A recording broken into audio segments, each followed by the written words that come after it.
Et bonjour à tous, ici Calbi, bienvenue sur cette nouvelle vidéo dédiée à Final Fantasy VII Remake. On a des petites infos, une photo à fuiter sur Twitter et ça commence à foutre la merde, mais dans le bon sens. Ça ranime la flamme des théories, ça ranime la flamme de la hype pour Final Fantasy VII Remake et on voit bien que Square Enix, il donne des petites infos au compte-gouttes pour nous chauffer jusqu'à avoir le trailer ou une grosse info. Et moi, j'adore ça parce que ça met un peu de hype. Avant toute chose, voilà, moi, j'ai encore investi sur la chaîne pour avoir une meilleure qualité d'image. Avec le pognon de YouTube que je me fais 30 € par mois, j'ai pu acheter une nouvelle ring light et normalement, d'habitude, quand je me fais face cam, vous avez ce genre d'image. À partir d'aujourd'hui, ce sera comme ça. C'est beaucoup mieux. Je peux changer aussi l'intensité. Ah, oh, un petit truc chaude, c'est pas trop ça. Mais moi, ce que j'aime, voilà, c'est... Je suis mieux éclairé. Si je veux mettre une petite ambiance un petit peu chaude, je la mets. Mais pas besoin. Moi, je préfère comme ça. Mais voilà, petit à petit, la chaîne commence à bien s'étoffer. J'achète du matos. Mais voilà, maintenant, il y a une meilleure lumière. Et moi, ça me plaît. Prochain achat, je vais changer de webcam. Parce que là, je crois que j'ai la Logitech 920. J'aimerais bien pousser une plus performante, mais je vais de nouveau économiser. Mais voilà, en tout cas, petit achat pour la chaîne, une nouvelle ring light et ça passe. On va pas passer plus de temps parce que là, il y a des choses à dire. Là, enfin, on va pouvoir commencer à spéculer de nouveau sur Final Fantasy VII Remake avec cette photo. Beaucoup d'entre vous m'ont parlé sur Facebook, mais surtout sur Twitter. À droite, tout à droite avec le costume bleu, c'est le gars qui fait la motion capture de Barrett. On voit clairement qu'il a sa main sur la mitrailleuse, clairement. Au milieu, on a l'acteur qui s'occupe de la motion capture de Cloud. On le voit bien avec la pose de l'épée. Et tout à gauche, en orange, les fans de Final Fantasy VII et surtout de Cid, que c'est la pose iconique, une des poses iconiques de Cid Highway. Ça veut dire que dans le remake, normalement, c'est clair et net, ça nous est montré de ouf, Cid sera dans la partie 2. Ça veut dire que on va aller jusqu'au village fusée. Parce qu'il y en a beaucoup, ouais, on va s'arrêter à Junon, Non, non, si on a une photo comme ça, s'il y a le gars de la motion capture pour Cid Highwind, ça veut dire qu'on va aller jusqu'au village fusée. N'oublions pas que Final Fantasy VII se coupe en 3 actes. Le premier acte, c'est quoi? C'est tout ce qui est Midgar et la fuite de Midgar. Ensuite, on a l'acte 2, c'est la réunion. Et on finit avec l'acte 3 qui est la chute du météore. Et j'ai l'impression qu'avec cette photo, on peut extrapoler. Bien sûr, encore, ça ne reste que de l'extrapolation et des théories. Mais on kiffe ça, putain. Vous voulez des infos? Ben, je vous en donne. Normalement, ça veut dire qu'avec la première partie du remake, on a eu l'acte 1 Midgar.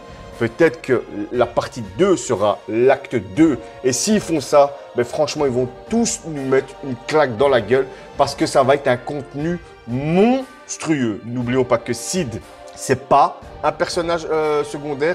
Il fait partie de l'aventure. Ça veut dire qu'on va aller jusqu'au village fusée. On est passé par Libeline. Ça veut dire que si on a du bol, en fait, on peut arriver jusqu'à la Réunion. Et normalement, après la chute du météore, ce sera la partie 3 qui englobera la cité des anciens et la défaite de Sephiroth. Mais vous imaginez le boulot qu'il y a dans la partie 2 si on arrive à Cid. Il y en a qui disent « Ouais, mais qu'est-ce qui te dit que c'est la pose de Cid ?» S'il vous plaît, les gens, c'est la pose iconique de Cid depuis Kingdom Hearts jusqu'à Advent Children. Je vais vous montrer quelques images. Ici, on a clairement le Cid de Kingdom Hearts. Hein. On voit cette pose dynamique avec les mains sur les hanches, le vieux briscard. C'est dans Kingdom Hearts. Mais attention, ça c'est Kingdom Hearts 2. Ça veut dire, on est d'accord. Ensuite, dans Final Fantasy XIV, le MMORPG, on a clairement... Quand vous prenez le lancier ou qui devient le chevalier dragon, vous pouvez acheter l'équipement de Cid avec sa lance. Et quelle pose il a? La pose sur les hanches. Et clairement, Final Fantasy XIV, c'est clairement une ode à Final Fantasy. Tu peux acheter les vêtements de Squall, de Cloud, de Tidus, de Yuna, etc., etc. Et quand Final Fantasy XIV nous a proposé que tu pouvais acheter le design de Cid. C'est la pose du joueur. Il a les mains sur les hanches. Encore une fois, car c'est la pose iconique de Cid. Ensuite, on a encore une pose. Ici, c'est PlayStation 4 avec le DLC de Kingdom Hearts 3. Et on voit bien que dans cette pose, on voit un Cid avec les mains sur les hanches. On le voit aussi dans Advent Run, mais ça, je vous mettrai un autre montage. Je vous montrerai une photo où on voit clairement Cid encore avec ses mains sur les hanches. Ce qui veut dire que Final Fantasy VII Remake partie 2, on aura Cid dans le jeu. Et on va regarder quelque chose pour voir la progression de Final Fantasy VII original, tout ce qu'on doit faire pour aller chercher Cid. Alors, voilà, ici on est sur le site fury.com, c'est la solution de Final Fantasy VII.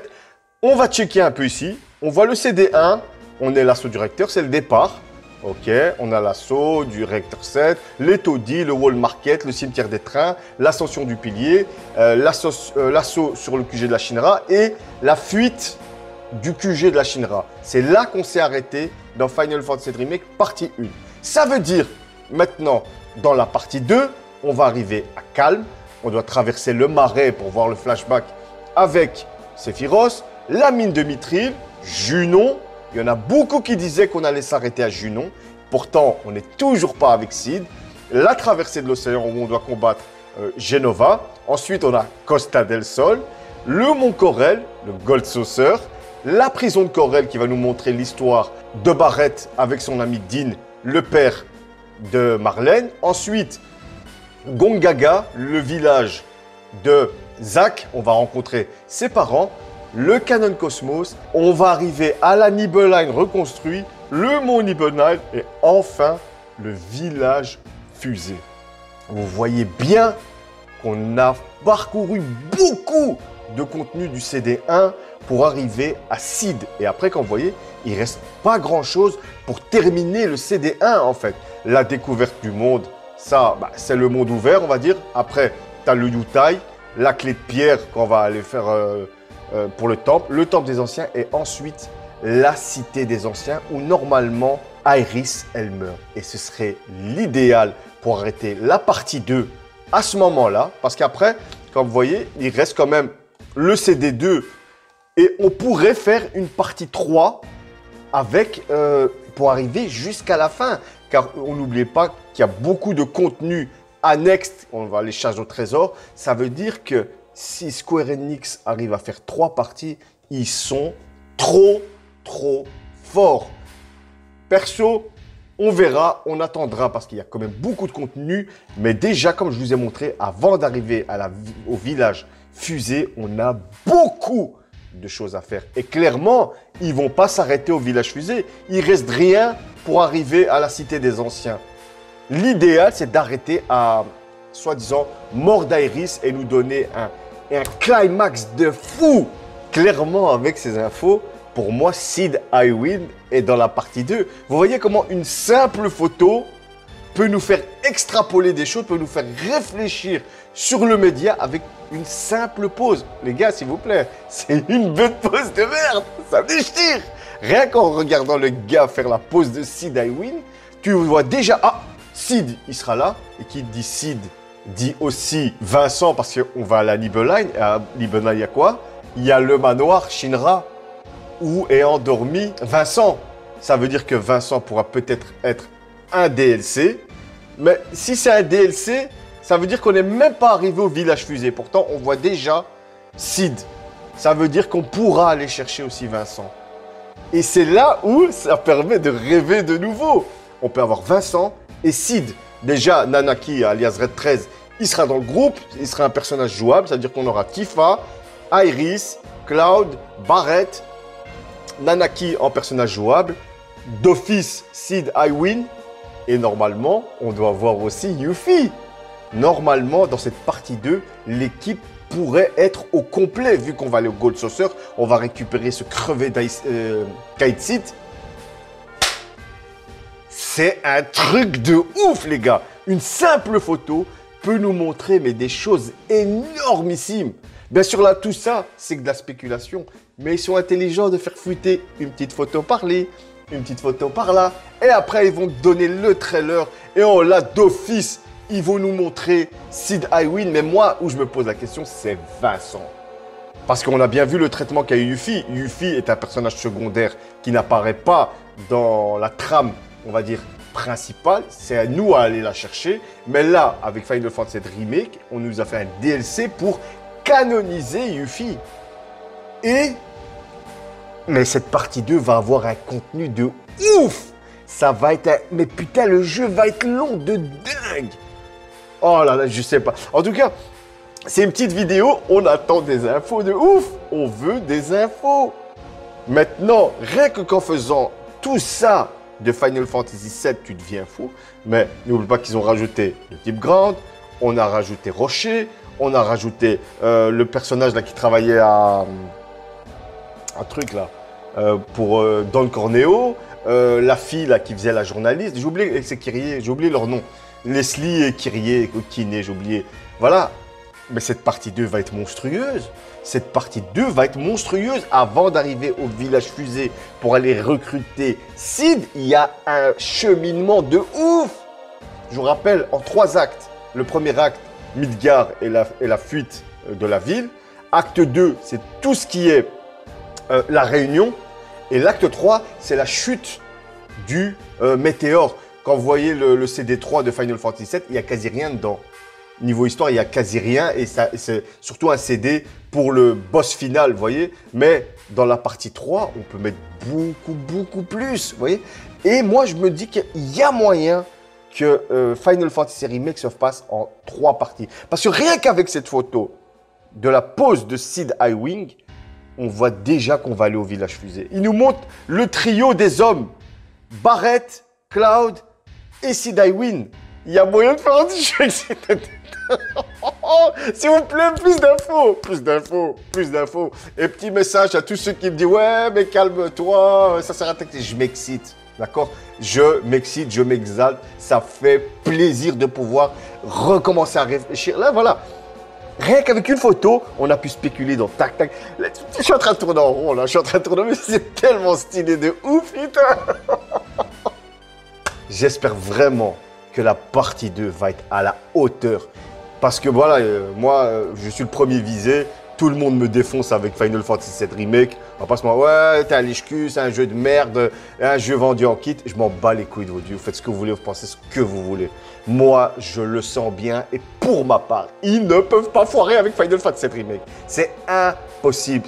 Final Fantasy VII ramène trop de pognon. Mais en tout cas, moi, ça me fait hyper plaisir de savoir que normalement, c'est 100% sûr. Sid Iwin sera dans la partie 2, c'est-à-dire qu'on va aller jusqu'au village fusée et on va pas s'arrêter au village fusée parce qu'après le village fusée, il reste quoi? Il reste le Wutai, la clé de pierre, le temple des anciens et la cité des anciens. Vous imaginez la partie 2, ils arrivent jusqu'à la mort d'Aeris. Après, il y a des questions qu'on se pose. Est-ce que le contenu ne va pas être rushé? Est-ce que on aura plus de détails dans les zones? Parce qu'on doit quand même faire le mont Nibel, on doit faire le village fusée, on doit faire Juno, on doit faire Nibelheim, le Wutai, Corel, God Saucer. C'est beaucoup de travail d'infrastructure, de construction de villes. Mais ça va être monstrueux, Moi, en tout cas, la hype, elle commence à remonter doucement, mais sûrement. Moi, au moment où je fais cette vidéo, on est vendredi. Il est 23h25 et normalement, vous aurez la vidéo le samedi. Mais en tout cas, moi, la hype, elle remonte. Ceux qui sont hypés, on est parti. Ceux qui sont pessimistes, blabla, ben restez dans votre coin. Moi, je peux rien faire pour vous, mais moi, je vais pas m'empêcher de kiffer, de savourer le moment, de prendre du plaisir à parler de Final Fantasy VII Remake, ce jeu me rend fou, parce qu'il y a des gens qui sont pessimistes, parce qu'il y a des gens qui n'ont pas aimé, parce que non, t'es trop optimiste, c'est pas bon. Je fais ce que je veux. En tout cas, moi, je suis chaud de ouf, ça va être trop fort, En juin, on va se manger. On va se manger des infos dans la bouche. Je vous le dis tout de suite. S'il vous plaît, Square Enix, si vous regardez cette vidéo, montrez-nous seulement une photo de Sid. Et là, on est bien. Parce que s'il nous montre une photo de Sid, la partie 2 va être énormissime. elle va être énormissime. En tout cas, c'était Cal. Je vous dis à une prochaine fois pour d'autres infos sur Final Fantasy VII Remake. N'hésitez pas encore à me donner des infos sur Twitter, à me partager sur Facebook les infos que vous avez. Parce que des fois, moi j'ai beaucoup de travail en ce moment. Je ne peux pas être tout le temps sur les réseaux sociaux à checker toutes les infos. Mais vous faites le taf, vous me partagez. La chaîne, on arrive bientôt à 4700 qui dit bientôt 5000. Un grand merci à vous. C'est un palier qu'on est en train de passer et je vous en remercie. Allez, c'était Cal et je vous dis à une prochaine fois pour une autre vidéo sur Final Fantasy VII Remake. Mais t'as fait des infos. Ciao.